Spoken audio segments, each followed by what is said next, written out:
ou auxquels nous avons participé en mobilisant nos moyens militaires et qui exercent une pression très forte. Enfin, oui, on est encore loin, mais on n'est jamais aussi proche. Mais le Hezbollah, c'est encore plus dur. Romorantin, dans le Loir-et-Cher. Et donc, nous avons des raisons d'espérer.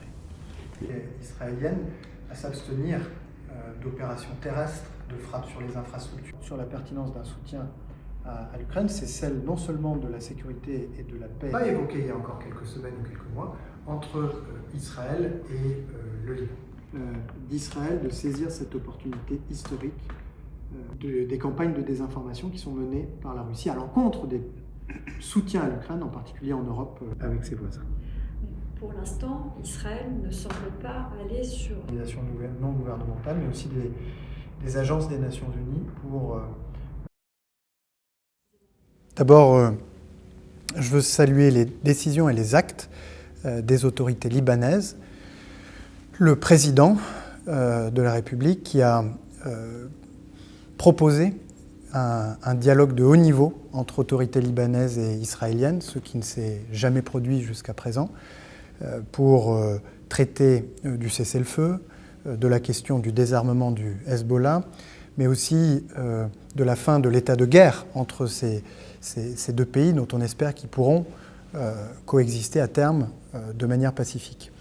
Je veux saluer ceux qui n'avaient pas choisi. Il y a donc là une opportunité historique pour que, entre le Liban et Israël, des coopérations nouvelles puissent être établies. Et j'ai donc invité les autorités libanaises, comme les autorités israéliennes, par l'intermédiaire de mon homologue, à saisir cette opportunité. Et s'agissant des autorités israéliennes, à s'abstenir d'opérations terrestres, de frappes sur les infrastructures, sur les zones densément peuplées, sur le centre de Beyrouth, qui risqueraient d'abord d'avoir des conséquences humaines et humanitaires dramatiques, mais qui pourraient également... Ce que nous avons souhaité pour cette présidence française du G7, à la fois dans ses réunions ministérielles, mais dans le sommet des chefs d'État et de gouvernement qui se tiendra à Évian, c'est d'abord de traiter des grands déséquilibres mondiaux qui expliquent à bien des égards le niveau de tension et de rivalité auquel nous assistons avec des conséquences très concrètes pour nos concitoyens. C'est dans cet esprit. Puisque nous voulons aussi, c'est que cette présidence française du G7, que ce G7 français soit un G7 des résultats tangibles pour la France et pour ses partenaires.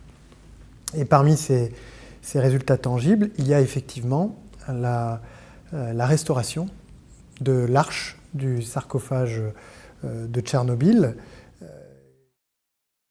exorbitante. Nous aurons, à l'occasion de cette réunion, pour la première fois un bilan chiffré des dommages qui vont s'élever à plusieurs centaines de millions d'euros.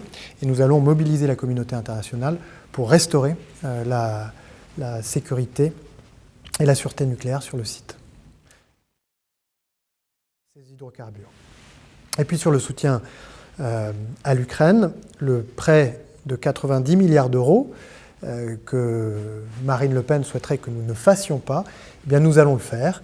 Il y a encore un verrou qui sera levé, j'en ai la conviction, pas une question de savoir s'il le sera, mais quand il le sera.